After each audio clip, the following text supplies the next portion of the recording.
కాబట్టి నువ్వు ప్రేమించాల్సిన దేవుణ్ణి, నువ్వు ఎరగాల్సిన నామం యేసయ్యది, నువ్వు మొరపెట్టాల్సిన దేవుడు యేసుక్రీస్తు ప్రభు.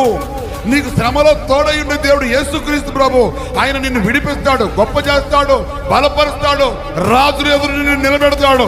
ఆయన వైపు చూడు, కలవరపడొద్దు, వేదన చెందొద్దు, కురింగిపోవద్దు. నీవు ఆయన నామాన్ని ఎరిగావు, నీవు ఆయనను ప్రేమించావు, శ్రమలో నువ్వు ఆయనకు మొరపెట్టావు, ఆయన నీకు అనేక ఉత్తరములు ఇచ్చాడు. ఇప్పుడు కూడా నీ జీవితంలోకి ఒక స్పెషల్ ప్రభావాన్ని, ఒక స్పెషల్ ఘనతని, ఒక స్పెషల్ అధికారాన్ని, అథారిటీని దేవుడు ఇవ్వబోతున్నాడు. ఆయన నిన్ను గణపరుస్తాడు, ఆయన నిన్ను లేవనెత్తాడు, ఆయన నీకు ఉత్తరం ఇచ్చాడు, ఆయన నీ చెయ్యి లేపుతాడు.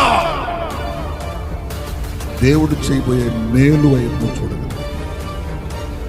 దేవుడు చేయబోయే అద్భుతం వైపు చూడగలిగితే ఒక సూపర్ న్యాచురల్ మిరాకిల్.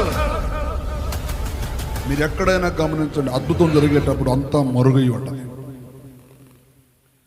అద్భుతం అనేది ఒక సూపర్ న్యాచురల్ మిరాకిల్ దేవుడు చేయటానికి ప్రారంభించాడు.